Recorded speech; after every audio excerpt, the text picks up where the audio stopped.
Alors, depuis un moment, comme vous le savez, d'accord, on est vraiment sur l'homme intérieur, l'homme extérieur.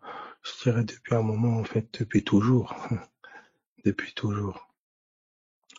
L'homme du cœur, d'accord, l'homme du cœur, cette réalité de l'homme du cœur. Alors, on va le prendre avec cet angle-là ici. Donc, regardez, nous sommes dans Romains. Nous sommes dans Romains. Merci. Nous sommes dans Romains.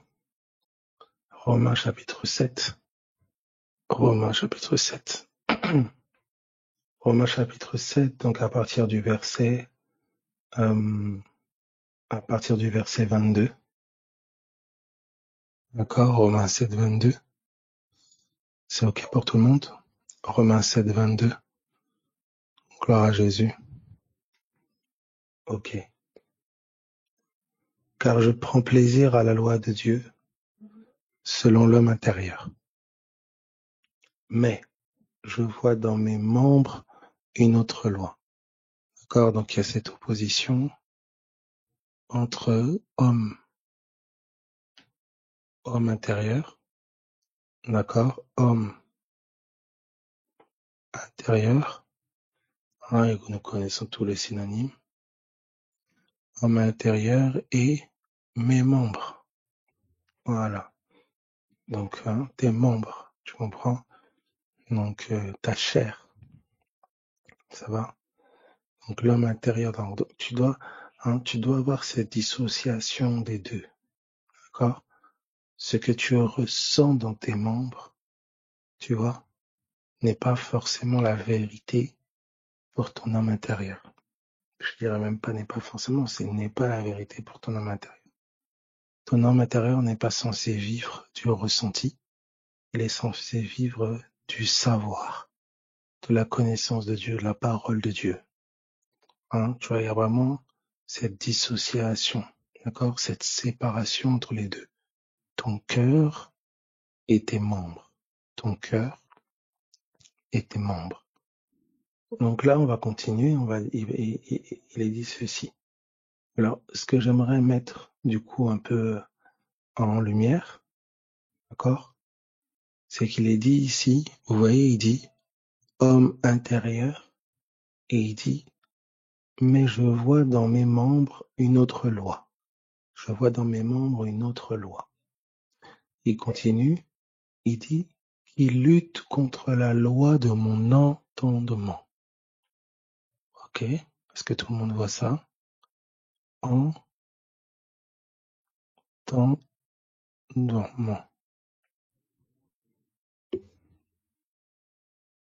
Ok? Qui lutte contre la loi de mon entendement. Ça va? Entendement, là, c'est nous, qui est premièrement traduit, qui est traduit par pensée, intelligence. C'est le même terme que vous retrouvez dans Romains 12, 2. Soyez transformés par le renouvellement de l'intelligence.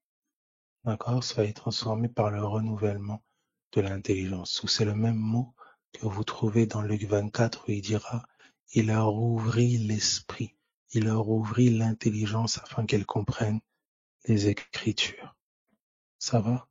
Donc c'est associé à l'homme intérieur. Voilà.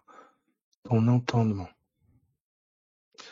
Alors, Abel, tu veux dire que mon entendement, c'est mon esprit? Je n'ai pas dit ça. J'arrive.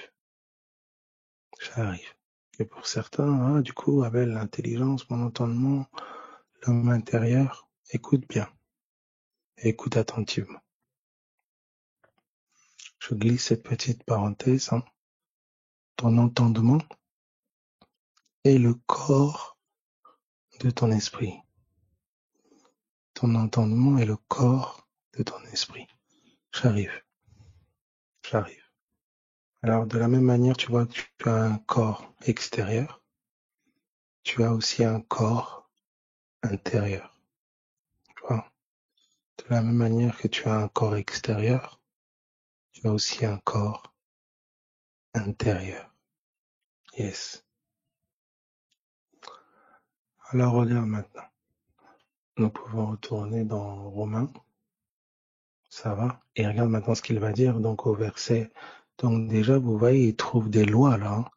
Il y a des lois, une loi dans ses membres, une loi dans son entendement. Vous voyez, il y a une loi, il y a comme une espèce de logique, hein, un mode de fonctionnement. Hein. L'entendement fonctionne d'une certaine manière. Les membres fonctionnent d'une certaine manière. Il y a comme des lois. Hein. L'homme intérieur, il y a des lois. Hein. L'homme extérieur, il y a des lois. Ça va? Ça va pour tout le monde? Je crois vraiment que ça va au nom de Jésus. Je crois vraiment que ça va au nom de Jésus. Gloire à Jésus. Gloire à Jésus. Alors regardez, nous évoluons. Nous sommes maintenant au verset 23. Mais je vois dans mes membres, une autre loi qui lutte contre la loi de mon entendement et qui me rend captif de la loi du péché qui est dans mes membres. La loi du péché qui est dans mes membres. Il dit, misérable que je suis, qui me délivrera du corps de cette mort. D'accord, donc je schématiserai ainsi. D'accord, on va essayer d'avoir une approche plus hop. Donc vous avez ici l'homme intérieur et vous avez ici membre, chair, ça va? Ou dit homme extérieur. Est-ce que ça va pour tout le monde? Vous voyez? Voilà, ça vous permet un peu mieux peut-être de... Hein.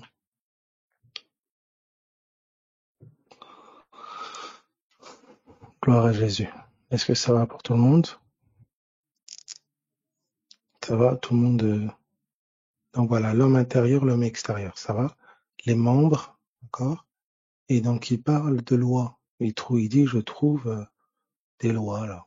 Il trouve des lois dans son entendement et dans son homme extérieur. Est-ce que ça va jusque-là pour tout le monde? Ça va? Ok. Et il dit qu'il est esclave de ces lois. Donc il dit, je vais le mettre en jaune ici. Il dit ici, dans son homme extérieur, il trouve loi du péché. Elle est là. Et dans son homme intérieur, il trouve loi de Dieu. Vous voyez ça? Oui. Vous voyez, ça va pour tout le monde? Donc son homme intérieur, il prend plaisir à la loi de Dieu, mais il trouve justement une loi dans ses membres qui va faire la guerre. Vous voyez? À la loi de Dieu qui est dans l'homme, dans son entendement, à la loi de son entendement, à la loi de Dieu qui est dans son entendement. Il y a une guerre. Est-ce que ça va? Donc il a la volonté de faire le bien. Il a la volonté de faire le bien dans son homme intérieur. Il a la volonté de faire le bien. Il prend plaisir à la loi de Dieu.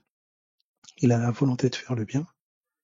Et il trouve dans ses membres une autre loi, la loi du péché, qui va combattre la loi de son entendement. Vous voyez? Est-ce que tout le monde voit ça? Ce qui fait que son homme intérieur est comme prisonnier, ce qu'il appelle de ce corps de mort. Est-ce que vous voyez ça? Ça va pour tout le monde? Vous voyez? C'est ce qu'il dit. Est-ce que ça va pour tout le monde? Tout le monde voit ça? Donc il y a le désir, il y a la bonne volonté dans son homme intérieur. Dans son homme intérieur, il veut faire le bien. Il y a le désir de faire le bien, il prend plaisir à la loi de Dieu. Alléluia. Alléluia. C'est une bonne question, ça aussi. Est-ce que c'est pour ceux qui sont nés de nouveau et ceux qui ne sont pas nés de nouveau? Là, je suis en train de dépeindre celui qui n'est pas né de nouveau, mais qui est religieux, entre guillemets. D'accord? Là, ce n'est pas celui qui est né de nouveau, j'arrive. Paul est en train de nous parler là de l'état, d'accord? De l'homme, entre guillemets, naturel, son mode de fonctionnement. Donc, il a la volonté de faire le bien. D'accord? Mais il se rend compte que le mal est attaché à lui. Le mal est attaché à lui. Il trouve donc cette loi. Il fait une découverte d'une loi, de loi en lui. C'est que quand son homme intérieur a la volonté de faire le bien, il prend plaisir à la loi de Dieu. Il a la volonté de faire le bien, et ben il trouve une puissance qui est agissante dans ses membres et qui vient s'opposer, qui vient combattre la loi de son entendement. Du coup, ça le rend captif. Et c'est le constat qu'il fait. D'accord? Il va vous dire, écoutez, il vous dit, ainsi donc, moi-même, je suis par l'entendement esclave de la loi de Dieu, et je suis par la chair esclave de la loi du péché. Vous voyez? Je suis par l'entendement esclave de la loi de Dieu. Je le note ici. D'accord? Donc, je suis par l'entendement, donc par l'homme intérieur, esclave de la loi de Dieu. Vous voyez? Donc, par l'entendement, je suis esclave de la loi de Dieu. Vous voyez ça? Par l'entendement, je suis esclave de la loi de Dieu.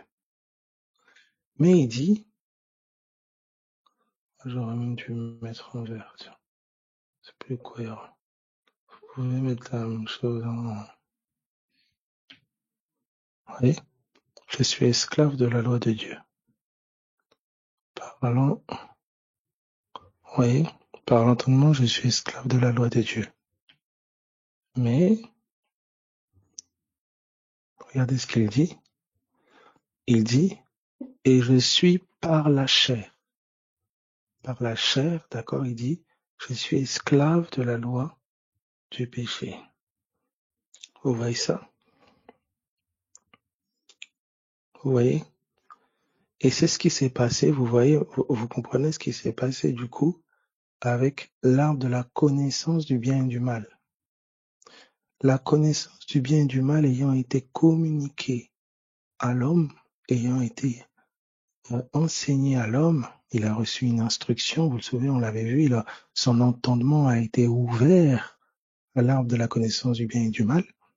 Du coup, l'homme, il avait le désir, la volonté de faire le bien. Mais il a très vite découvert une autre loi. Son corps nu, ses membres nus, incapables.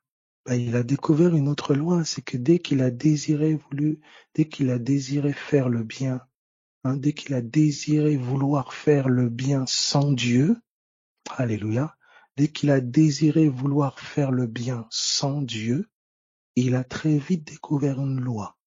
Il a découvert une loi dans ses membres, la loi du péché. La loi du péché, d'accord, qui s'oppose à la loi de l'entendement, qui veut faire le bien sans Dieu. Alléluia. Est-ce que quelqu'un comprend ça? Oh, on est en train de nous ouvrir quelque chose. Est-ce que ça va? Est-ce que ça va pour tout le monde? Vous voyez?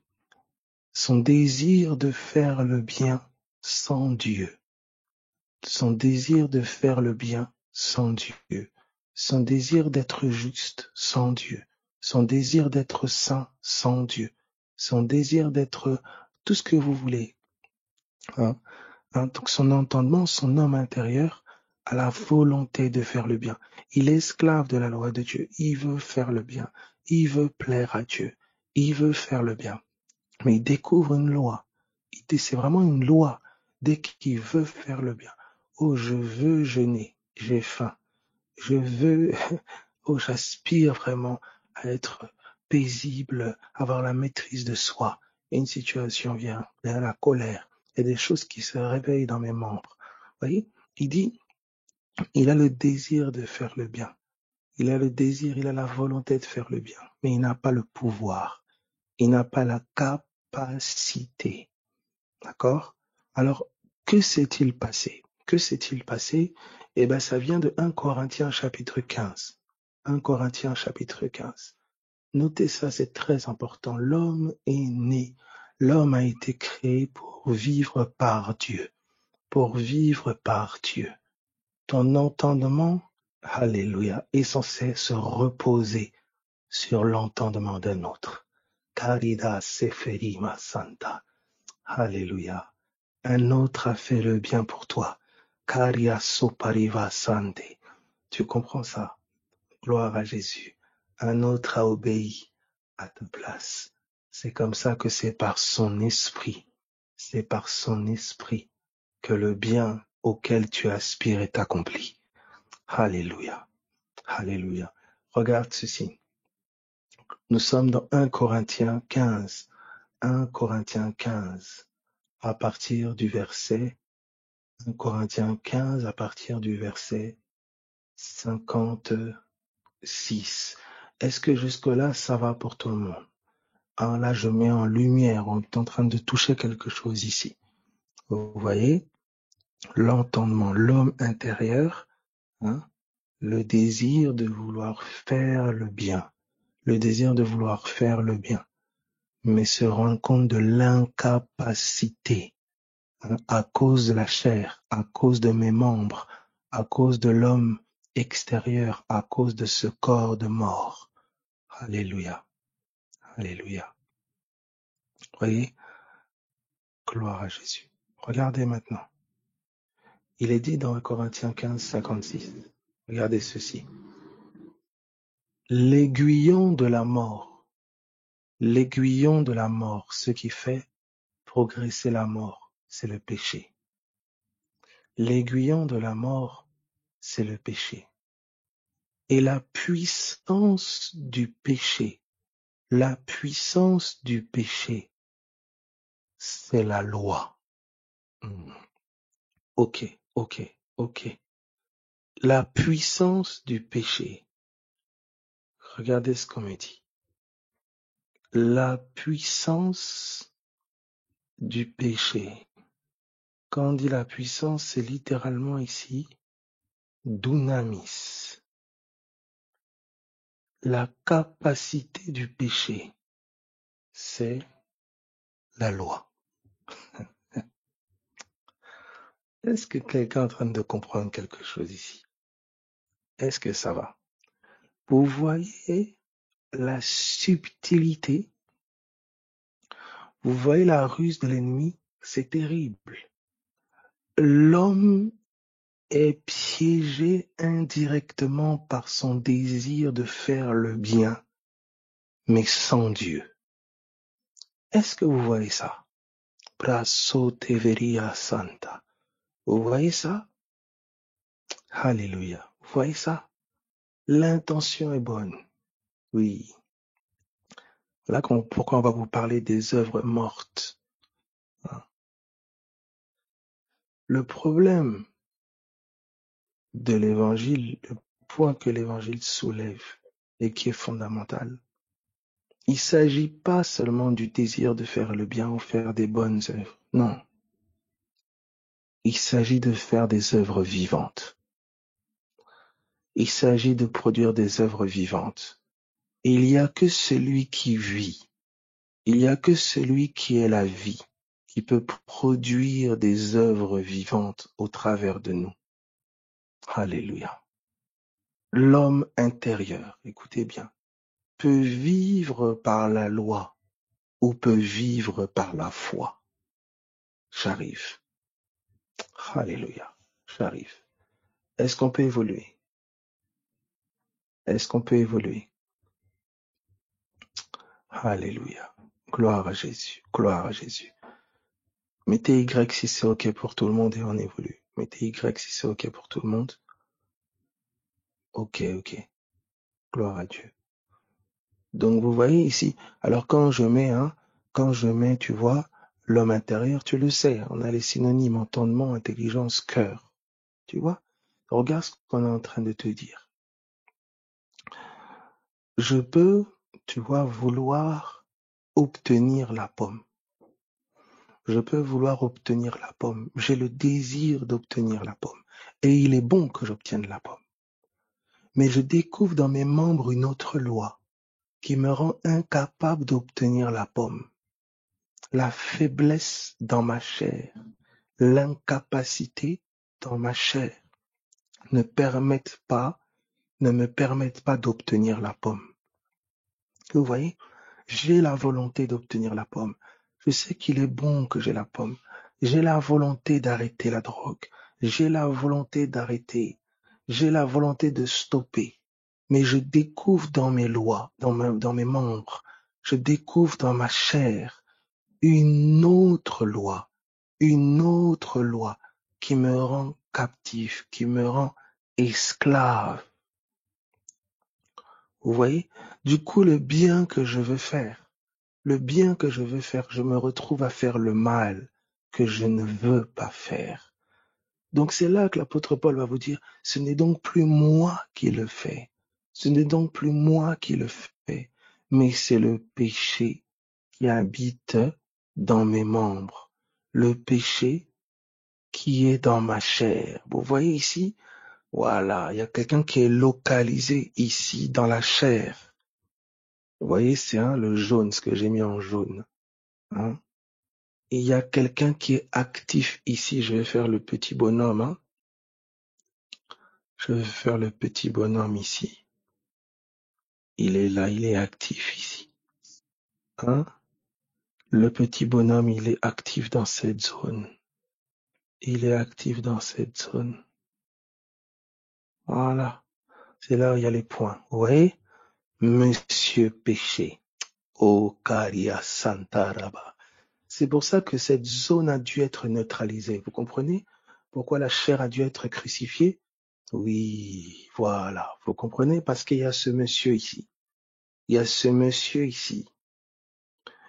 Oui. Et ce monsieur se réveille. Ce monsieur est rendu puissant. Ce monsieur a une dunamis. Il a une capacité. Et sa capacité, c'est la loi dans l'entendement. Quand l'entendement fonctionne par la loi, ça excite Monsieur Péché dans les membres. Ok. Est-ce que ça va pour tout le monde? Est-ce que ça va pour tout le monde? Vous voyez ça?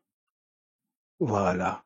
On va voir ensemble la racine de Monsieur Péché. Hein. L'incrédulité. Oh là là, l'incrédulité. L'incrédulité. Vous voyez? Il est là.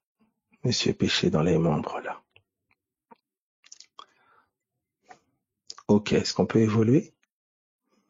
Et c'est Monsieur Péché qui parle. Il dit, tu peux pas, laisse tomber. C'est fini. C'est pas la peine. On arrive. Alléluia. Alors, regardez maintenant. Est-ce qu'on peut évoluer? C'est bon? Maintenant, regardez ce qui s'est passé avec Monsieur Jésus. D'accord? Regardez ce qui va se passer. Je lis la suite, d'accord? Je lis la suite.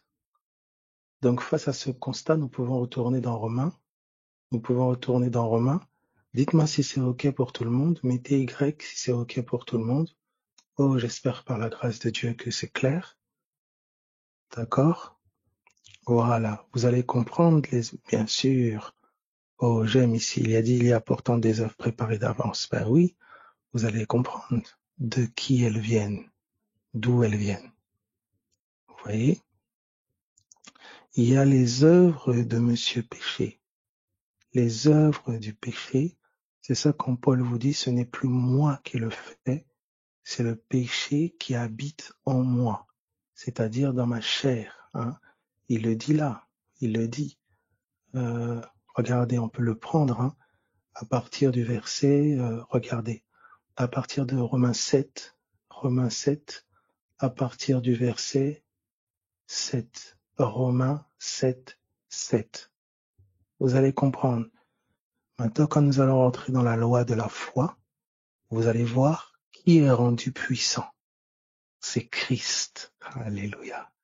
C'est pour ça qu'on parle des œuvres de Christ. Regardez, on arrive.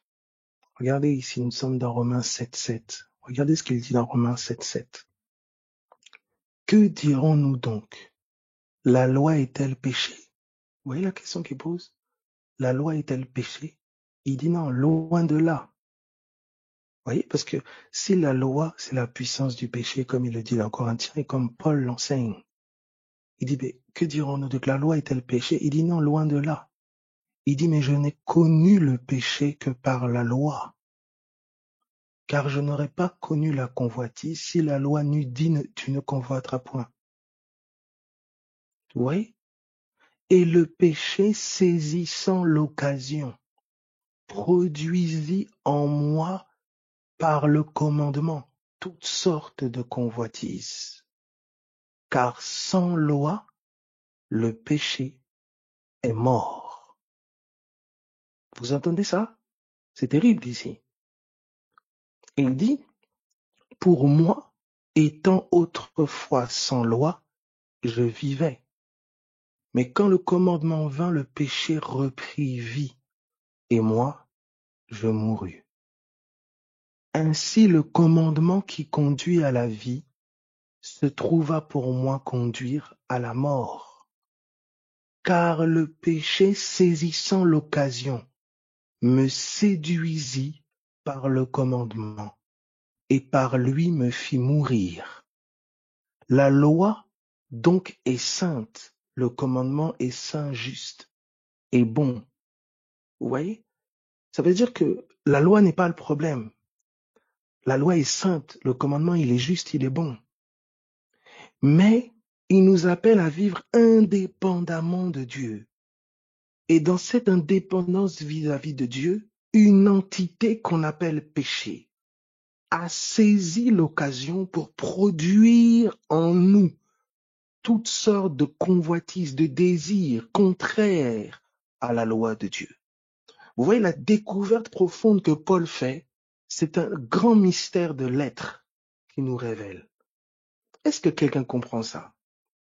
Vous voyez la subtilité, c'est extraordinaire ici. C'est fou. Parce qu'on ne voit pas ce qu'il y a de mal à dire tu ne convoiteras pas, tu ne voleras pas, il faut pas ceci, il faut pas ce... Mais on est en train de nous dire ici que c'est la puissance du péché. C'est saisissant cette occasion, le péché prit vie. Oh là là là. Est-ce que quelqu'un comprend ça? Alors regardez maintenant. Regardez maintenant. C'est pourquoi, et oui, on arrive. C'est pourquoi naturellement, lorsque tu n'arrives pas à accomplir la loi, eh ben, qu'est-ce qui se passe? Il y a condamnation. Vous voyez? Pourquoi il dit, la loi qui était censée me conduire à la vie se trouva pour moi conduire à la mort. Ben oui, parce que elle m'indique le bien à faire, mais étant incapable de le faire, le péché suscitant ses convoitises en moi, je me retrouve à être incapable d'accomplir la loi. Et donc, la loi qui conduit à la vie se trouva pour moi conduire à la condamnation.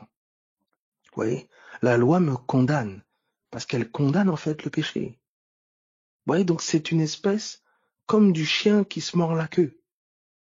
Il y a le désir de faire le bien, c'est bon. La loi, elle est sainte, elle est bonne. Mais comme il y a l'incapacité, le péché, il saisit l'occasion.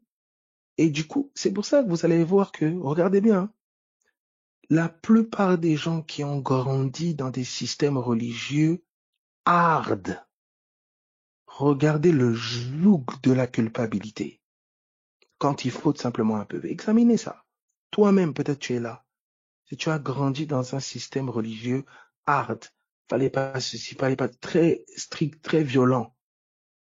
Regarde, comment la condamnation, la culpabilité te tient, jusqu'à même t'interroger sur ton salut. Est-ce que je suis vraiment sauvé? Est-ce que, vous voyez? Exactement.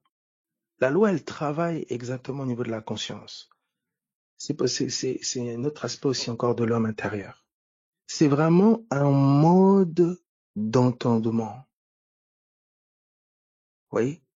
C'est pour ça qu'on va comprendre ensemble la loi de la foi. La loi de la foi, écoutez, la foi, ton entendement ne cherche pas à faire le bien. Ton entendement fait confiance au bien que Jésus a fait. On arrive. Alléluia. Tu vois la grande différence. C'est pour ça qu'il y a des œuvres préparées d'avance, parce que Christ a tout accompli. Il a fait le bien nécessaire. Donc tu n'es plus dans un entendement tu comprends, qui pense que tu seras juste parce que tu as bien fait. Non. Ton homme intérieur maintenant vit par les bienfaits d'un autre. Alléluia. Cariada Santa. Merci Jésus. C'est pour ça, vous comprenez pourquoi c'est action de grâce sur action de grâce. Regardez. Regardez la suite de Romains 7. Regardez la suite de Romains 7. Hein, je vais préciser tout ça. Alors, je reprends doucement déjà. Homme intérieur, entendement, intelligence. C'est pour ça qu'on vous parle du renouvellement de l'entendement, du renouvellement de l'intelligence. Voyez? Alors, vous avez l'homme intérieur et vous avez donc la chair, les membres, l'homme extérieur, le corps de mort. Hein? Vous avez dans l'homme intérieur une loi qui travaille, la loi de Dieu. Hein? Donc, je suis par l'homme intérieur esclave de la loi de Dieu. Et je suis par la chair esclave de la loi du péché. Vous voyez, ce sont comme deux lois qui sont comme qui s'opposent, ou je sais pas comment je pourrais expliquer ça.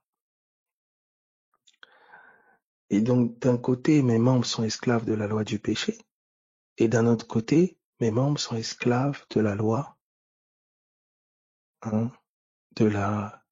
si je peux dire, béni soit Dieu, on pourrait parler comme de la loi de la gravité quelque part. Vous voyez, quand vous jetez quelque chose en l'air, plus vous le jetez haut, plus sa force pour s'écraser au sol est forte. Si vous jetez quelque chose juste un peu en l'air, très légèrement, il va retomber, mais pas fort. Plus vous le jetez très haut, plus la chute sera très grande. Vous comprenez ça? Plus vous le jetez très haut, plus la chute sera très grande. Vous voyez? Mais il y a une loi qui va permettre qu'il n'y ait pas de chute. C'est la loi qu'emploient les avions, les oiseaux. Ils se maintiennent dans l'air. C'est la loi qui va s'opposer justement à la loi de la gravité, la loi je pense que c'est l'aérodynamique. Vous voyez, l'avion, il est maintenu dans l'air. Vous voyez, il vole, il est sur le vent. Il est maintenu dans l'air. S'il n'y a pas cette loi-là, il s'écrase. Et quand il s'écrase, vous voyez, il lui faut une puissance pour être maintenu dans l'air. Je répète, il lui faut une puissance pour être maintenu dans l'air. Sans cette puissance qui est générée pour le maintenir dans l'air, regardez le crash d'un avion, c'est violent. Est-ce que vous voyez ça? Eh bien, c'est le même mode opératoire que nous voyons ici. Pour l'homme intérieur, d'accord? Pour l'homme intérieur, cette soumission à la loi de la gravité, vous voyez, c'est via la loi de Dieu. La connaissance du bien et du mal. Vous voyez? plus il y a de bien à faire, plus il y a de bien à faire, plus il y a de bien à faire, plus il y a de bien à faire, plus il y a de bien à faire, plus il y a de bien à faire, plus je veux faire bien, plus je veux faire bien, plus je veux faire bien. Eh bien, le moins de mal qui est fait, condamnation terrible. Vous voyez? Maintenant, il y a une loi qui me maintient dans le bien de Dieu. C'est la loi de l'esprit de vie qui, elle, marche avec la foi. Regardez maintenant. Nous sommes, regardez ce qui est dit. Nous lisons la suite au verset 21, tac, verset 23.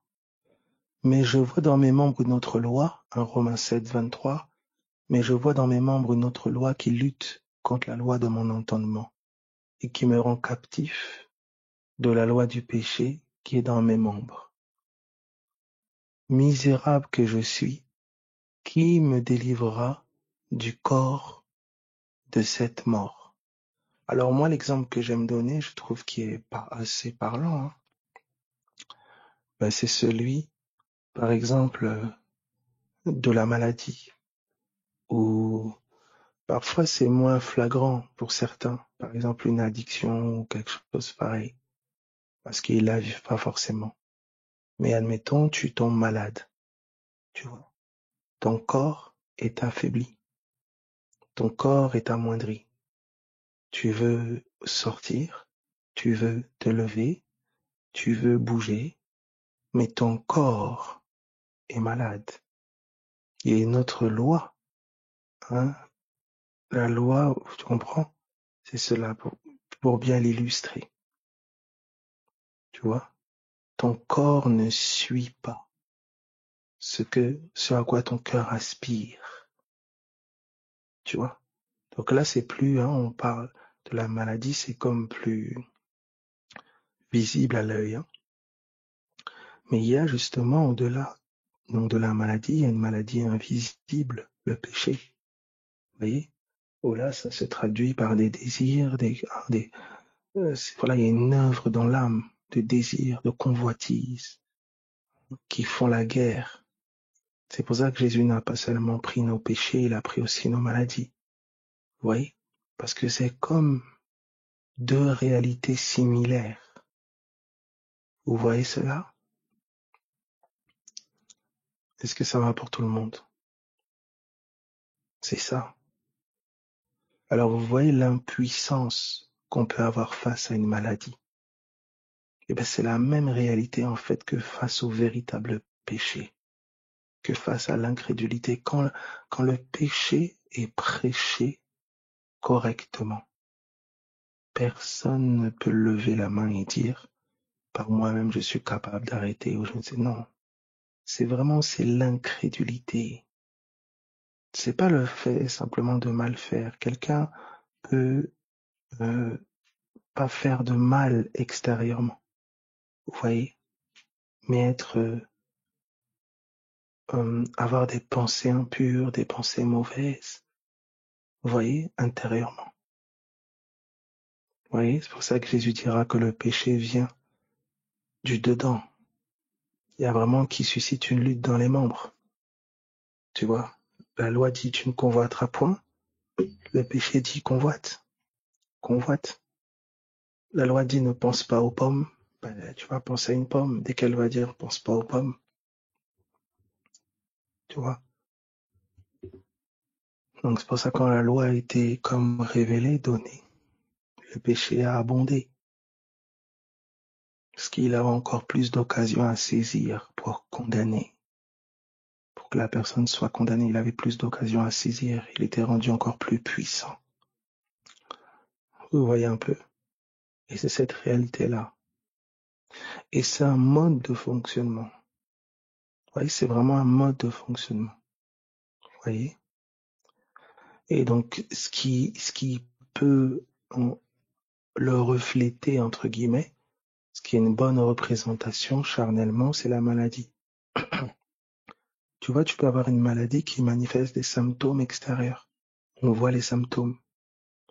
La maladie n'est pas les symptômes. Les symptômes sont des manifestations.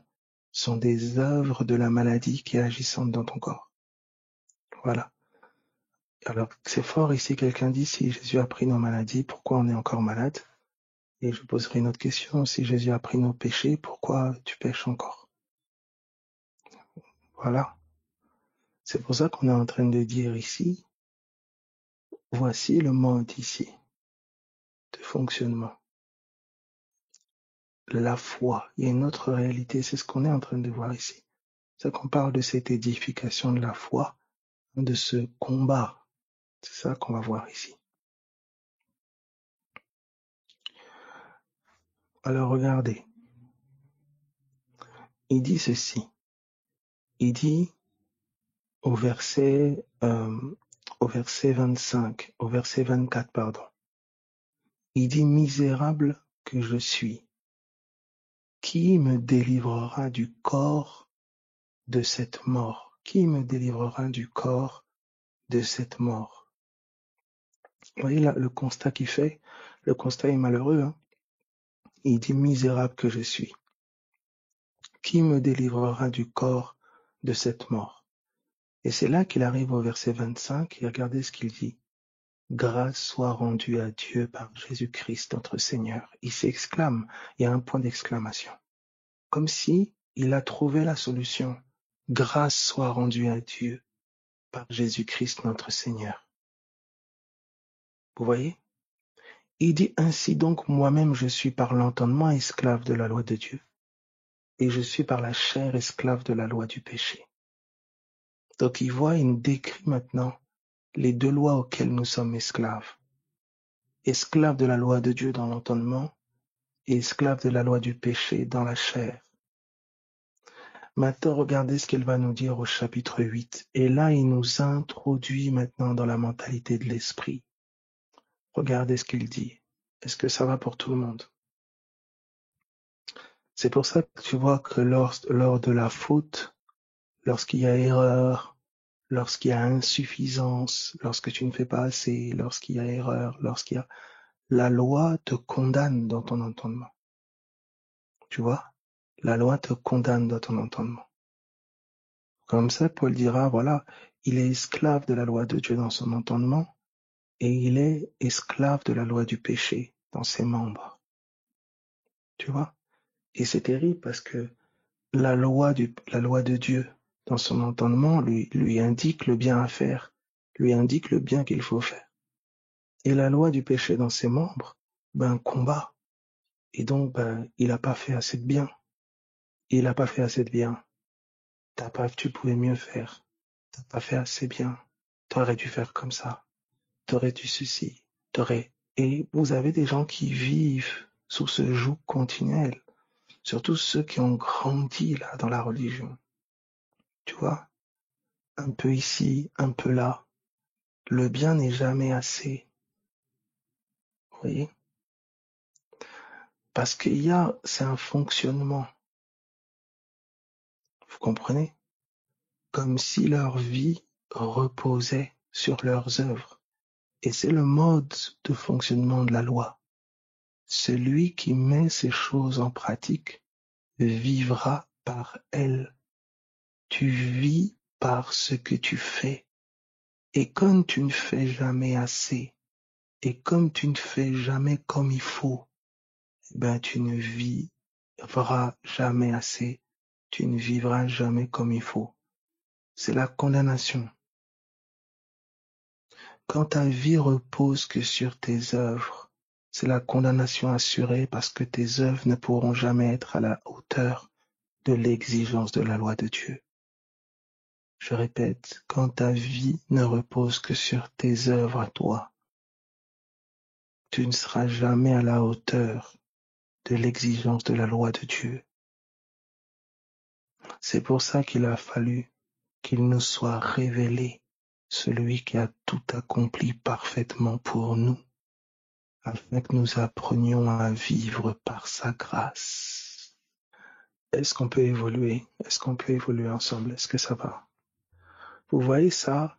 C'est une révélation qui se vit, hein, qu'un croyant, qu'il est nécessaire pour un croyant de vivre. Généralement, le nouveau converti, quand la vie de l'esprit arrive en lui, il se retrouve à faire des choses qu'il n'a jamais faites avant.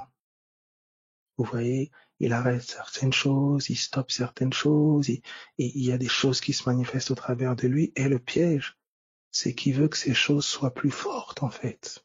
Donc, comme il veut que ces choses soient plus fortes, il se dit, si je fais plus, vous voyez, si je fais plus, si je fais comme ça, eh ben, ce sera plus fort.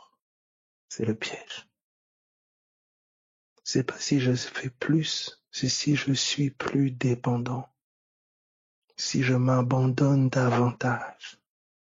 C'est pas si je fais plus.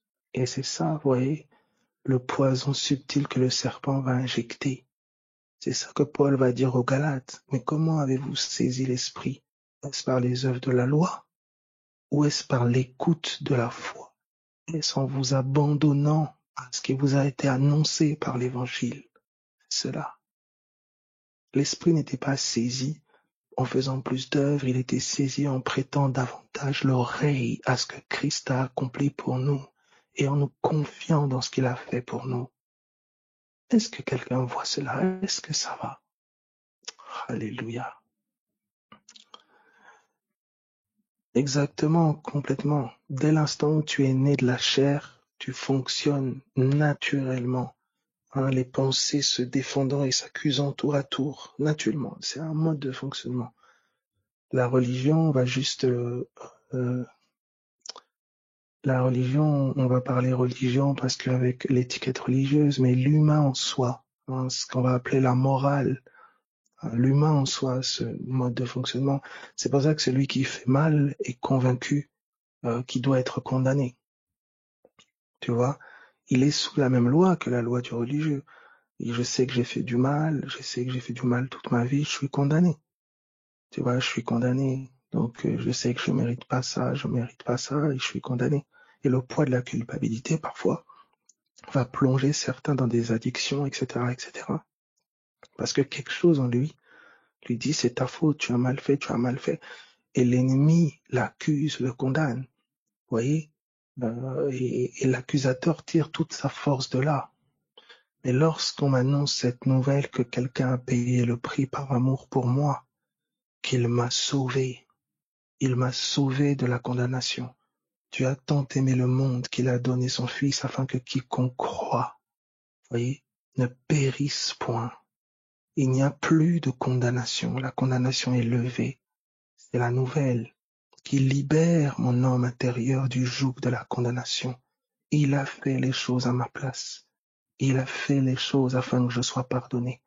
Je n'aurai jamais eu d'œuvre suffisante pour le pardon. Je n'aurai jamais eu d'œuvre suffisante pour la perfection, pour la réussite. Mais il a tout accompli. Il a fait pour moi ce que je ne pouvais pas faire. Il a fait pour moi ce que je ne pouvais pas réaliser. Et ainsi, par ce qu'il a fait, je bénéficie. La justice, la sainteté, l'amour, le pardon a été crédité à mon compte. Voilà pourquoi je vis par reconnaissance à ce qu'il a fait. Toute la vie chrétienne repose sur les œuvres d'un autre. Vous comprenez ça? Christ est le socle et la base. C'est pour ça que sans Jésus, il n'y a pas de christianisme. Sans Christ, il n'y a pas de vie chrétienne, il n'y a pas de spiritualité pour nous. Nous n'essayons pas de devenir plus spirituels, comprenez ce que je dis. Nous essayons de nous appuyer sur celui qui est l'esprit, sur celui qui est le spirituel.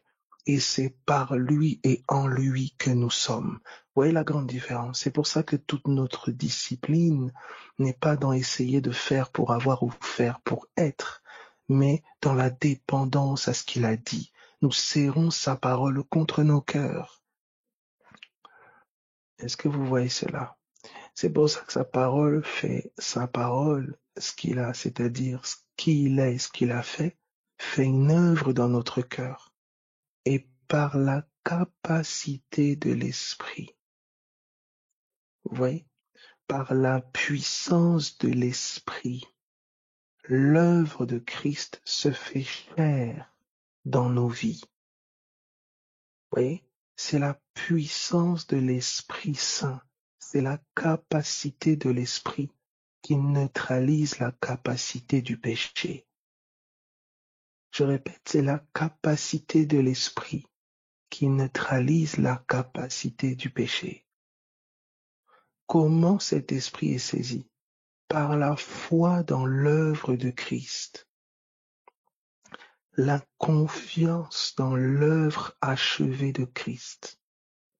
La confiance dans l'œuvre parfaite de Christ confère à l'esprit, me donne d'avoir accès à la capacité de l'esprit à me faire vivre. Je répète, ma confiance dans l'œuvre achevée de Christ me donne accès à la capacité de l'esprit à me faire vivre. Vous voyez cela? Mais lorsque je vis par la loi de Dieu, la morale, etc., pour un croyant, la loi, et ben ça donne de la capacité au péché pour me faire mourir. La dunamis du péché, c'est la loi. La dunamis de l'esprit, c'est la foi. Est-ce que quelqu'un comprend ce que je dis? La foi dans quoi, Abel? La foi dans l'œuvre achevée de Christ. Il l'a fait pour moi.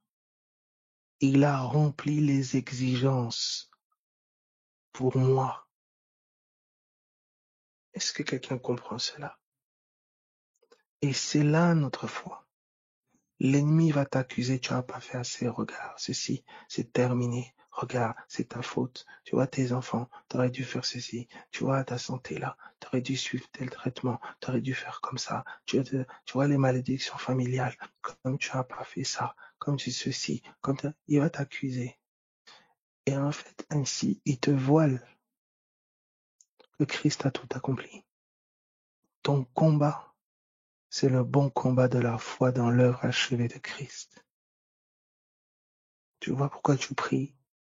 Tu vois pourquoi tu médites? Afin que l'œuvre achevée de Christ soit révélée. Et oui. Et lorsque tu vois la splendeur de l'évangile, ton homme intérieur dit Alléluia, dit Amen et rend grâce. C'est comme ça que Paul s'exclame, regardez au verset 1er. Il n'y a donc maintenant aucune condamnation pour ceux qui sont en Jésus-Christ. Tu comprends? Nous vivons par les œuvres d'un autre. Nous pouvons nous considérer justes, pas parce que nous avons accompli des œuvres de justice, pas parce que nous avons tout fait parfaitement. Nous pouvons nous considérer justes. Ça veut dire mon entendement peut dire je suis juste parce que Christ a payé le prix. Là, mon entendement ne se dit pas juste quand il n'y a pas Jésus. Il essaye d'être juste. On lui dit pour être juste, il faut que tu fasses ceci et cela.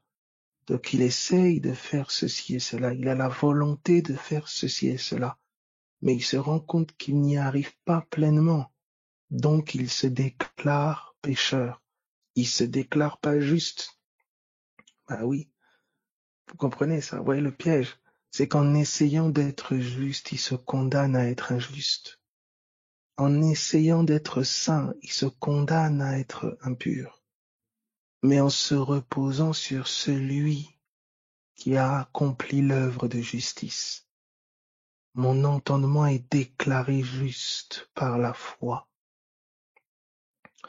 Par la foi dans les œuvres de justice de Christ, je peux me dire juste. Parce qu'il a pris mes péchés, je peux me dire pardonné. Il a pris mes infirmités, je peux me dire guéri. La déclaration de qui je suis repose maintenant sur les œuvres d'un autre, sur l'œuvre achevée de Christ. Tout est accompli. Est-ce que quelqu'un comprend ce qui est dit là? Alléluia. Tu vois ton combat? Est-ce que ça va? Maintenant, c'est le Saint-Esprit, tu vois, qui va, hein, qui produit certaines œuvres qui ne sont plus naturelles, qui sont surnaturelles. Ça veut dire que tu vas bénéficier des avantages et des faveurs d'un juste, alors que tu ne l'es pas par toi-même. C'est ce qu'on appelle la grâce. Tu es traité comme un juste, alors qu'en vérité tu ne l'es pas. Tu l'es maintenant par la foi dans l'œuvre achevée de Christ. Mais cette justice-là, c'est pas d'abord les hommes qui vont la voir. Écoute bien s'il te plaît. Ce sont les anges. Alléluia. Tu comprends ça? C'est pourquoi les hommes peuvent te condamner encore parce qu'ils voient ta chair. Mais sache que le ciel te voit juste dès l'instant où tu places ta confiance dans l'œuvre achevée de Christ. C'est comme si quelqu'un a passé l'examen à ta place et on t'a donné le diplôme. Tu es certifié, tu es justifié devant les créatures célestes. Voilà pourquoi tu peux commencer à prendre autorité sur Satan. Est-ce que tu comprends ça? C'est là que ça commence. Kareva somperidas. Tu comprends ça? C'est cela. La chair peut te rendre témoignage du contraire, parce que c'est la chair. Mais c'est pour ça que ton homme intérieur, se saisissant de cette vérité, de la parole de vérité, tu vois ça, le renouvellement de l'entendement, la parole de vérité, c'est là que l'œuvre de l'esprit débute. Tu vois, tu te tiens face à l'ennemi comme un juste, alors que tout autour de toi, ton passé, le passé de ta chair, ton histoire, les événements, les circonstances témoignent contre toi. Tu comprends? Mais la condamnation qui crie contre toi là, elle a crié contre Jésus. Lui qui était innocent, il a été condamné pour que toi qui es coupable, tu sois justifié. De la même manière qu'il a injustement été condamné. De la même manière, tu as été injustement justifié. Vareda soperi cantabarabaso. Kevaria sandariba soferidasta. Est-ce que tu comprends cela? De la même manière qu'il a été injustement condamné, tu as été injustement justifié. Ça veut dire que devant les hommes, Christ était condamné, il n'était pas innocent, il était coupable pour les hommes, ils l'ont condamné. Mais le ciel a vu un innocent être condamné. Écoute attentivement, le ciel voit un condamné, le ciel voit un coupable être justifié. Ça veut dire que tu peux te tenir face à l'ennemi, tu peux te tenir face à l'accusateur avec le sang de l'agneau. Avec le sang de l'agneau et la parole de ton témoignage. Quel est ce témoignage? Toi qui étais condamné à mort, toi qui étais condamné par ton passé, par tes œuvres, par ces esprits de toutes sortes, à cause du sang de l'agneau, la preuve de l'innocent qui a été rendu coupable. Tu es maintenant toi le coupable qui est rendu innocent. Voici la parole qui est sur tes lèvres. Oh, sivarada somparikatarabasa. Tu vois comment ton langage doit changer. Tu vois comment ton entendement est encore esclave des faits, encore esclave de l'extérieur, encore pas suffisamment esclave de la parole de vérité, la parole de l'évangile. Tu parles encore depuis ce que tu sens. Tu parles encore depuis ton passé. Tu parles encore depuis ton histoire charnelle. Tu parles encore depuis ton Égypte, alors qu'une autre histoire a été téléchargée à ta vie, alors que ton compte a été crédité de la justice, de la paix, de l'amour et la sainteté de Dieu, par l'œuvre achevée de Christ, par l'œuvre de la croix. Tu comprends maintenant le combat que Paul menait? C'était une folie. Tu veux dire quoi? Que nous sommes justes parce que quelqu'un a tout fait? C'était violent pour ceux qui vivaient selon la loi. C'était extrêmement violent. Un ensemble de commandements à accomplir pour être en règle avec Dieu, pour être saint avec Dieu. Pas manger ça, fêter ça, faire comme si, quelqu'un arrive et dit tout est accompli. Il est le sacrifice parfait. Tu as besoin d'un sacrifice? Il faut te sacrifier pour faire je sais pas quoi, il y a besoin d'un sacrifice à donner. Il dit que Jésus-Christ a payé le prix. Le sacrifice pour que tu entres dans cet endroit a été payé. Le sacrifice a été payé. Le prix a été payé. Je répète, le prix a été payé. Mais parce que nous avons cru, nous avons parlé. Toi, ce n'est pas ce que tu parles. Oh, comment on va faire? Comment on va faire ceci? On doit payer ça. Tu vois ça? C'est comme ça voilà comment tu vis. Ta bouche ne fait que témoigner des faits. Ta bouche ne fait que témoigner. Pourtant, Dieu te l'a dit, hein, ce que j'ai déclaré pur.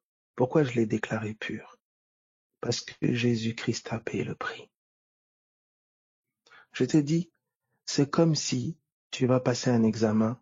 Jésus-Christ a passé l'examen à ta place. On te célèbre. Prochain diplômé, monsieur tel. Toi-même, tu te lèves, tu dis, c'est moi. Mais tu sais que tu n'as rien fait. Alléluia. Maintenant, quelqu'un légèrement te fait un petit clin d'œil. Au coin, caché, il te fait un clin d'œil. Il dit, j'ai tout accompli. Vas-y, prends le diplôme. Et quand tu prends le diplôme, tout le monde est en train de t'acclamer. Tout le monde est en train de dire, waouh, oh là là, waouh, Dieu. Et puis, il y a toujours des escrocs. Ah oui, j'ai durement travaillé. C'était chaud. Hein. Oh, tu vois tu vois le vol là? Oh Seigneur, non, non, non, non. L'apôtre Paul déchire ses vêtements. Il dit, nous sommes des hommes comme vous. C'est pas nous. Jésus-Christ. Il est là-bas. Regardez, c'est lui. Regardez, moi, j'ai pas passé l'examen, je ne sais même pas lire, je ne sais même pas écrire. C'est lui. C'est lui là-bas. Regardez. Tu deviens un témoin de sa grâce. Alléluia. Gloire à Jésus. Gloire à Jésus. Est-ce que tu comprends ça?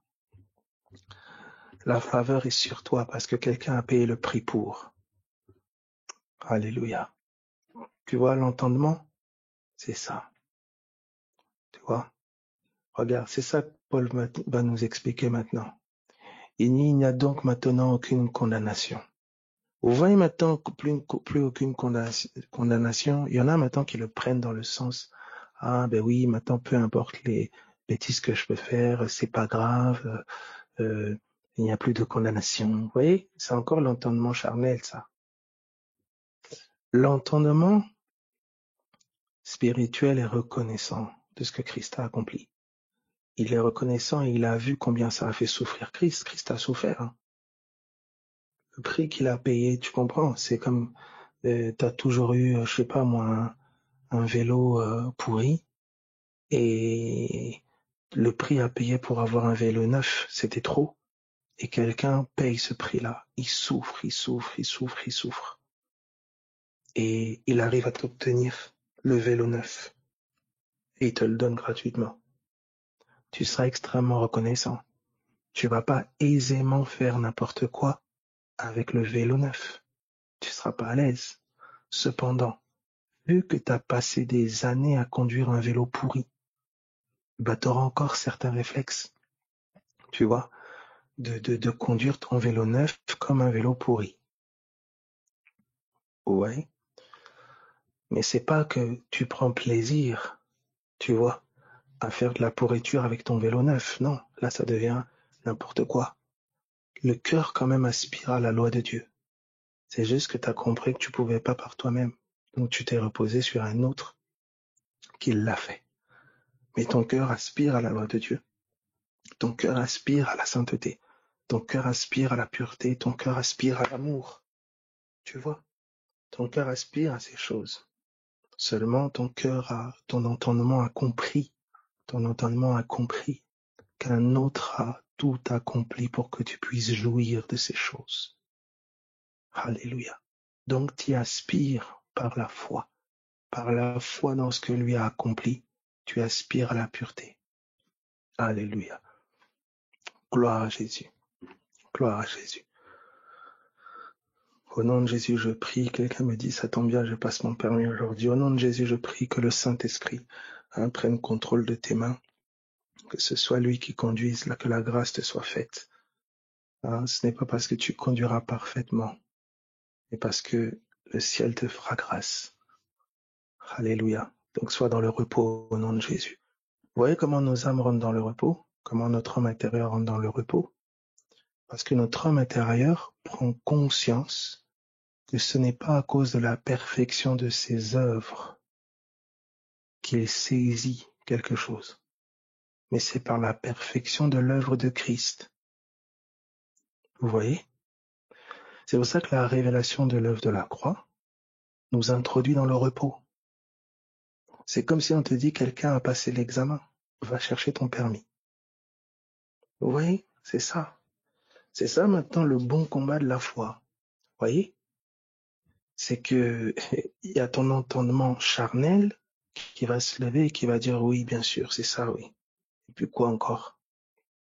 Tu vois? Et c'est cette lutte-là. C'est pour ça que, à force de t'immerger dans la parole, ton entendement est renouvelé. Et il est principalement renouvelé dans les échecs. Pourquoi? Parce que dans les échecs, il y a une promptitude à te condamner. Ah, j'ai mal fait, j'aurais dû ceci. Mais cette promptitude à te condamner révèle que tu crois encore que c'est par tes œuvres que tu devais réussir, que c'est par tes œuvres que ça devait aller. Tu vois? C'est pour ça que dans les épreuves et dans l'affliction, c'est le terrain le plus propice à la révélation de la foi. Tu vois, parce que là, de manière pragmatique, tu pèses sur qui tu te reposes pour sortir de là. Tu vois? Et pour vous dire que c'est des mécanismes profondément ancrés.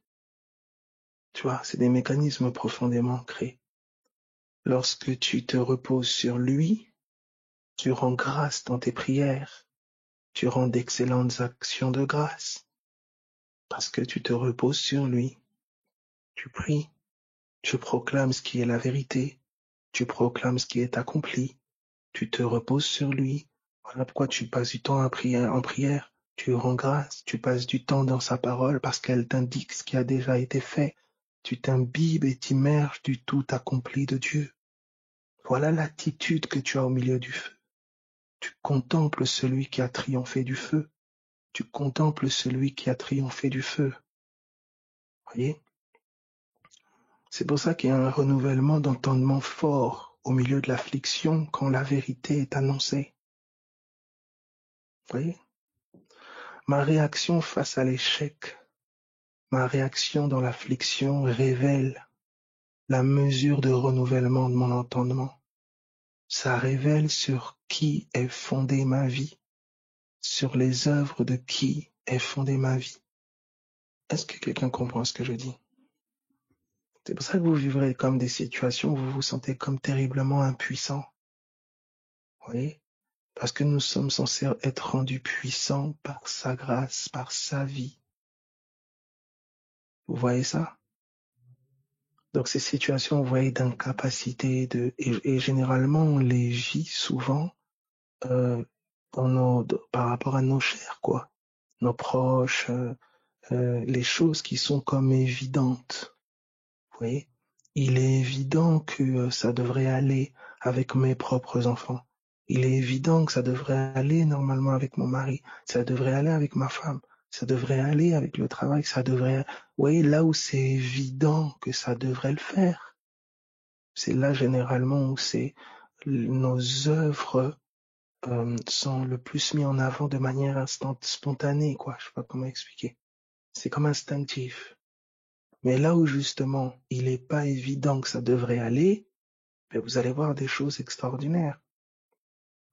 Le pire je sais pas moi, se convertir sur une parole. Vous avez imposé les mains là, boum, guéri, comme ça, sans forcer, comme ça coule, sans forcer. Mais là où, vous voyez, c'est comme si, c'est ça, cette école de la grâce que l'on découvre. Vous voyez, cette école de la grâce que l'on découvre. comme si là où ça devait être évident, ça ne l'est plus. Et là où c'est absolument pas évident, et ben ça l'est. Vous voyez? Est-ce que ça va pour tout le monde? Gloire à Jésus. Gloire à Jésus. Donc vous voyez comment vous vous retrouvez parfois exhorté à l'extérieur à vivre une communion terrible avec un étranger, des étrangers, en vrai, dans la chair. Parce que même parole, même pensée, une communion, un amour, le corps, et finalement avec vos proches de sang, où pour vous c'est évident que ça devrait passer, on devrait se comprendre, et ben ça devient parfois la guerre. Vous voyez?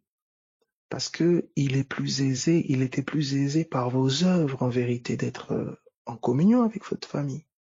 Vous voyez? Et c'est pour ça que vous êtes invités à dépendre de la grâce pour vivre l'unité familiale. Alléluia. Vous voyez, je répète, vous êtes appelés à dépendre de la grâce pour vivre l'unité familiale. Vous reposez sur le fait que Christ a tout accompli pour que votre famille soit sauvée. C'est pas parce que vous allez bien leur parler, bien faire ceci, bien faire, vous voyez. Et il y a toujours cette tentation.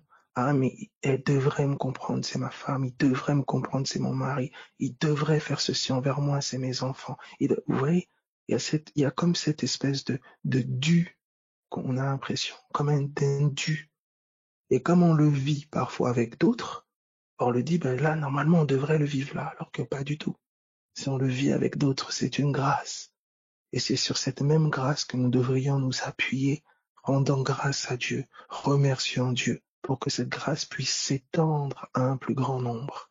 Alléluia, gloire à Jésus, gloire à Jésus. Est-ce que vous voyez un peu? C'est pour ça que les épreuves nous amènent dans une attitude d'humilité, nous révélant comment les choses parfois qui sont censées être les plus évidentes nous invitent à la grâce, nous invitent à la grâce. Vous voyez le renouvellement de l'entendement? Est-ce que ça va pour tout le monde? Gloire à Jésus. Est-ce que ça va? Mettez Y si c'est OK. Gloire à Jésus. Gloire à Jésus. Donc vous voyez là, alors de manière très concrète, de manière très très très concrète encore. Et vous avez donc du coup, dans le schéma qu'on vient de faire, terminerai sur ça, vous avez donc ici, Christ. Vous avez Christ qui, par la foi, afin qu'il habitasse dans vos cœurs par la foi, Éphésiens vous dira, afin qu'il habite dans vos cœurs par la foi. Il a envoyé l'Esprit de son Fils dans nos cœurs qui crie Abba, Père. Vous voyez, l'Esprit de son Fils dans nos cœurs. Vous voyez ça? L'Esprit de son Fils dans nos cœurs. Vous voyez? Et cet homme intérieur est vivifié. Il est vivifié et il irradie ici, combattant le péché, neutralisant le péché. Vous voyez? Et vous avez donc les œuvres de Christ. Est-ce que tout le monde voit ça? Vous voyez? Vous voyez ce qui se passe? Donc le bleu ciel, vous voyez, c'est le Christ en nous, par la parole de vérité, par l'évangile, que dont notre entendement est illuminé. Et ben, il y a une vie qui s'en dégage. Il y a une vie qui est communiquée à notre corps mortel. C'est cette vie-là qui peut neutraliser le péché. C'est cette vie-là qui peut renverser, détruire la maladie. C'est cette vie divine qui est communiquée à notre être par la connaissance de la vérité de l'évangile. La parole de vérité à laquelle vous avez adhéré et qui a fait que vous avez été scellé de l'esprit.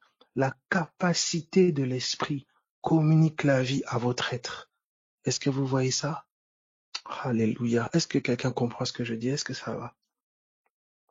Alors, laissez-moi donner un exemple concret. D'accord?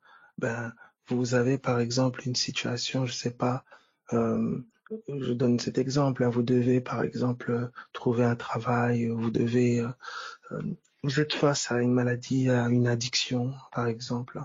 Vous avez tout essayé, vous avez essayé ça, vous avez essayé ceci, vous avez essayé cela. Et il y a toujours ce raisonnement, si vous faites ça, ça ira mieux. Si vous faites ça, ça va stopper. Si vous faites ça, ceci, c'est est-ce que vous avez essayé ça? Est-ce que vous avez essayé ça? Et vous avez essayé, vous avez essayé, vous avez essayé, et ça n'a rien donné. Et là, il y a donc cette condamnation. Hein? Il y a comme cette condamnation. D'accord? Comme cette condamnation qui est là et qui dit, ben voilà, ça changera pas. C'est comme ça, il faut l'accepter. Hein? Il faut vivre avec, c'est ainsi, etc. Et il y a ce message, hein, cette incrédulité qui s'enracine. Parce que plus vous essayez, plus vous testez des choses, et plus il y a la liste des choses que vous avez essayé est grande, hein, plus la liste des choses où ça n'a pas fonctionné est grande, et plus naturellement l'incrédulité, hein, l'incrédulité vis-à-vis de pouvoir s'en sortir grandit. Vous voyez? Donc la liste d'incapacités grandit, hein, la liste de choses qui révèlent que vous êtes incapable. Alléluia, la liste de choses qui révèlent que vous êtes incapable, eh ben elle est grande, parce que vous avez testé, alors c'est encore pire quand vous avez testé du religieux, parce que vous avez l'impression que même avec Dieu, ça n'a rien donné. Vous voyez, l'entendement religieux, c'est terrible. Parce que l'entendement religieux va vous persuader que même Dieu, ben, ça n'a rien donné. Alors que tu peux être avec Dieu dans une mentalité, un entendement complètement charnel. Eh ben oui, ben oui. Vous voyez? Alors regardez maintenant ceci. Que se passe-t-il? C'est que il est là le combat. C'est que on persuade ton homme intérieur maintenant par la parole de vérité. C'est quoi la parole de vérité? L'évangile de notre Seigneur Jésus-Christ a tout accompli. Ça veut dire que toutes les exigences, tout ce qui t'était demandé pour pouvoir obtenir telle chose ou telle chose, Christ l'a accompli. Il a tout fait. Il a tout accompli. Ton combat n'est pas d'essayer de faire pour être ou faire pour avoir. Ton combat est de t'imbiber de la parole de vérité, de t'immerger dans la parole de vérité. Quelle parole de vérité? Ce qu'il a fait, qui il est, ce qu'il a accompli. C'est ça ton combat. Donc il y a un combat, oui, il y a une persévérance à avoir, mais c'est pas une persévérance pour être guéri, mais c'est la persévérance dans la réalité que tu l'es. C'est la persévérance dans la réalité qu'il a tout fait, qu'il a tout accompli. Édifiez-vous dans votre très sainte foi. Édifiez-vous dans votre très sainte foi, priant par le Saint-Esprit. Alléluia. La prière, la méditation, l'annonce de la parole t'enracine dans l'œuvre achevée de Christ. Ça illumine ton entendement quant à ce que Christ a accompli, quant à ce que Christ a fait. Même si dans ton ressenti, tu vois encore le contraire. Même si dans ton ressenti, tu constates encore le contraire. Même si dans ton ressenti, il y a des traitements qu'on inflige à ton corps. Ton homme intérieur est vivifié et fortifié par la foi. La parole dit d'Abraham, il ne considéra point que son corps était déjà usé. Son corps était usé, oui, il y avait le constat, c'était un fait, mais il fut fortifié par la foi. Il fut fortifié par la foi. La foi, c'est pas croire que Dieu va faire. Non. La foi, ce n'est pas croire que Dieu va faire. Non. La foi, c'est se reposer sur la révélation qu'il a fait. C'est de là que tout part. C'est de là que tout part. Nous nous enracinons dans l'œuvre achevée de Christ. C'est là notre combat. Vous voyez? Et cette œuvre achevée, mes amis, c'est que par la révélation du Saint-Esprit. C'est pour ça qu'on dit dans les supplications, dans les prières, aspirant à ce que Christ a accompli, aspirant à ce que l'œuvre achevée de Christ nous soit révélée. Que l'évangile illumine notre entendement et que nous soyons transformés, transfigurés par le renouvellement de l'intelligence.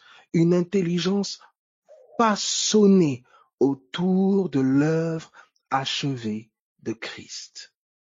Est-ce que ça va pour tout le monde? Alléluia. Vous voyez ça? Oh Jésus. Tu vois ça? Tu vois maintenant le secret de la prière? Comment tu ne supplies pas Dieu de faire, mais tu supplies Dieu de te révéler ce qui a été fait. Et le Saint-Esprit t'a été donné afin de te faire connaître ce qui a été fait. Il a payé le prix. Satan nous a menti. Il a menti que c'est lui qui dominait. Il a menti que c'est lui qui régnait. Il a menti que le territoire était encore à lui.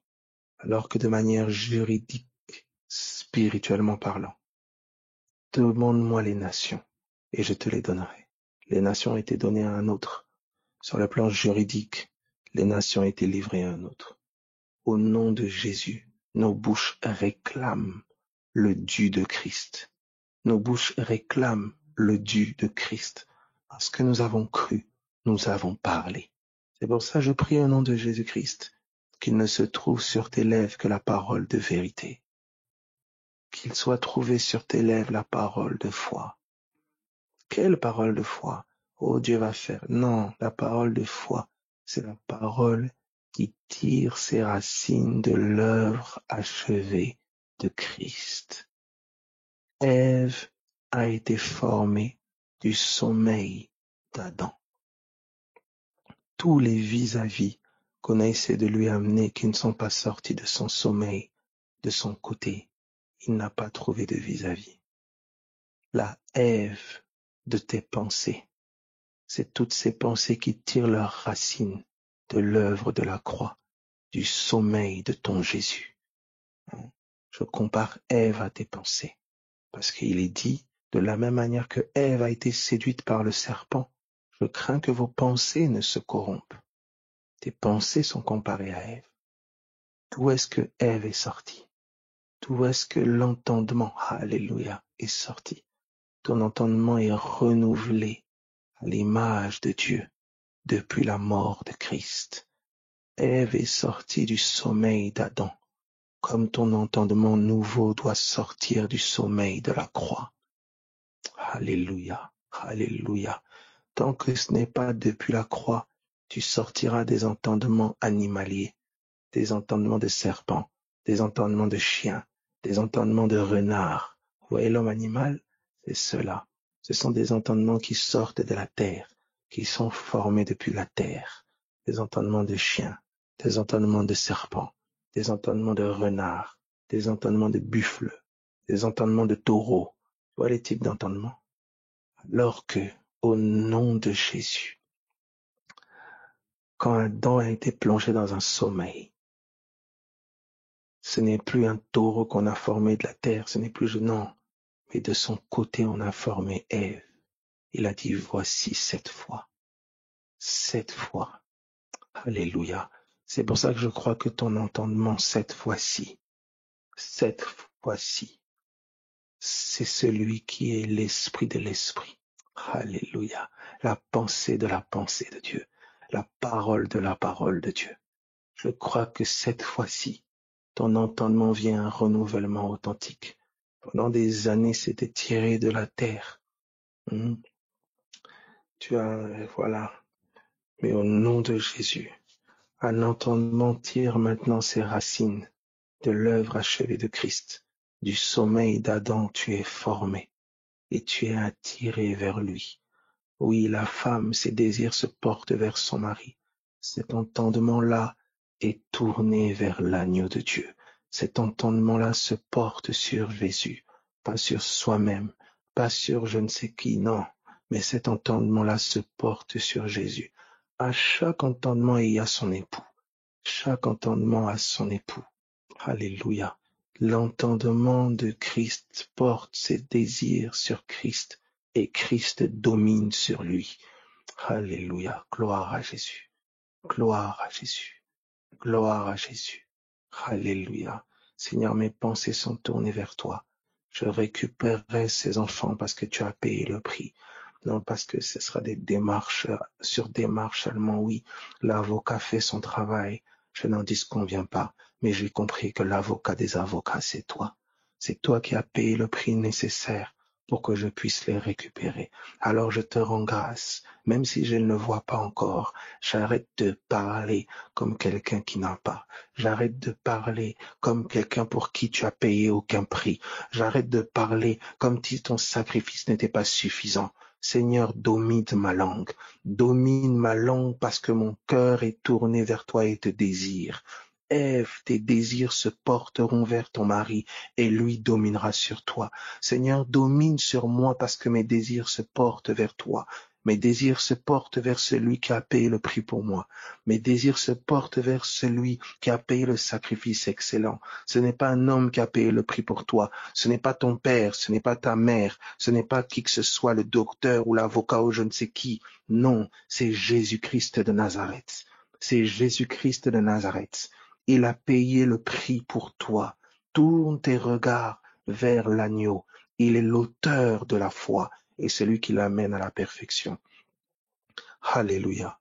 Gloire à Jésus. Gloire à Jésus. Gloire à Jésus.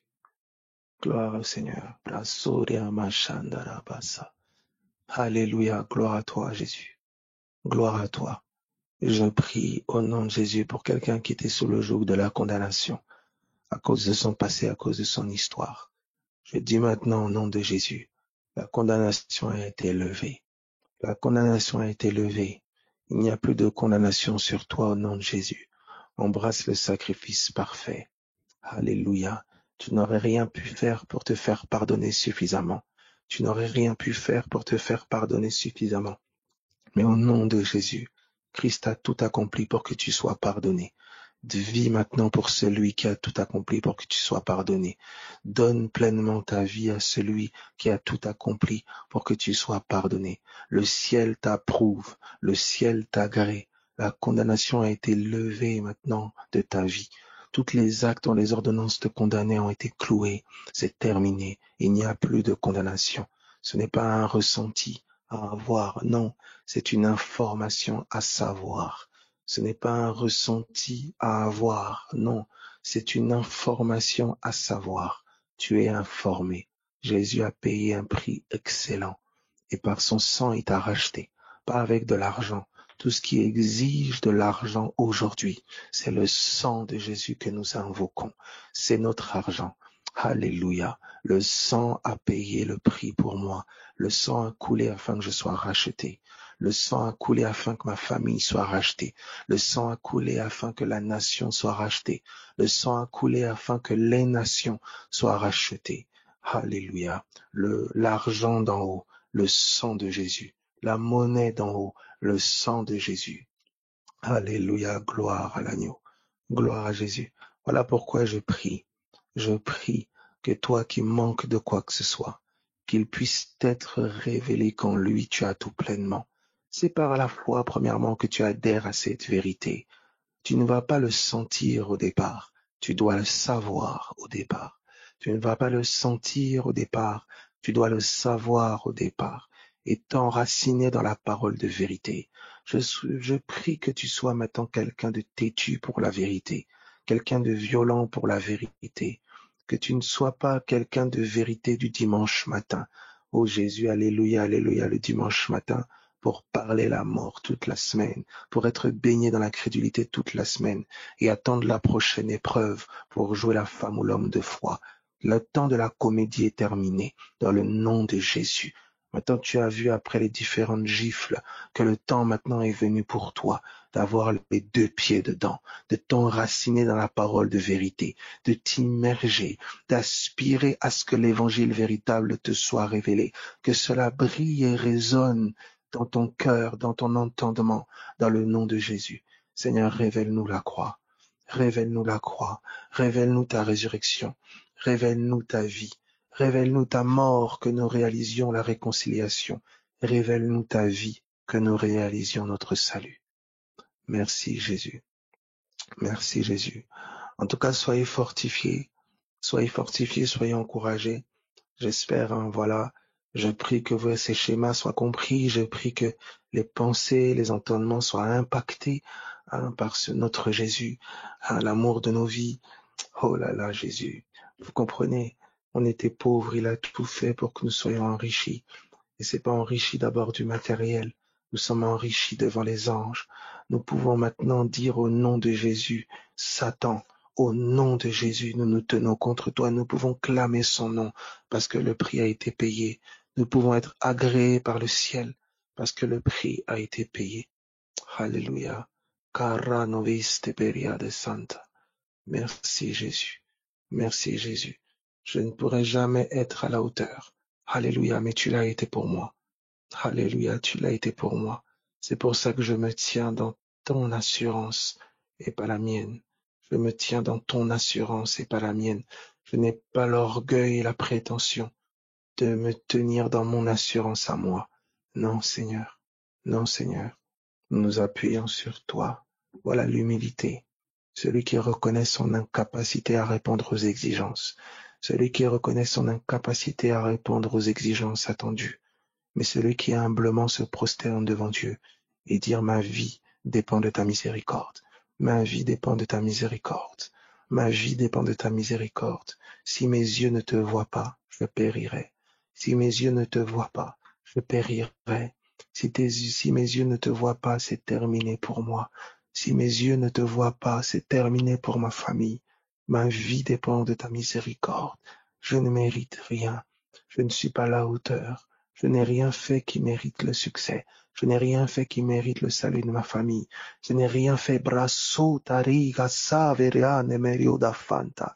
Ranedisto pero ma fari karima sotere barabassa. Je n'ai rien fait qui mérite que je sois compris. Je n'ai rien fait qui mérite, Seigneur, que l'on m'écoute. Je n'ai rien fait qui mérite le salut de qui que ce soit. Tu as tout accompli, Jésus. Tu as tout accompli. Nous nous reposons sur toi pour le salut de nos proches. Nous nous reposons sur toi. Merci Jésus. Gloire à Jésus. Gloire à Jésus. Que nos cœurs soient élargis quant à l'entendement de la croix. Que nos cœurs soient élargis quant à l'entendement de sa résurrection. Le Christ qui est mort, prix payé. Le Christ qui est ressuscité. Pour nous sauver, que ce Jésus soit révélé, qu'il apparaisse au plus grand nombre. Qu'il apparaisse au plus grand nombre et que nous en soyons les témoins. Soyez fortifiés en tout cas au nom de Jésus. Soyez encouragés, soyez consolés. N'oubliez pas, nous ne sommes que fruits de sa miséricorde. Nous sommes que fruits de sa miséricorde. Alléluia. Gloire à Jésus. Bon courage à tous. À tout à l'heure, midi. Amen, amen.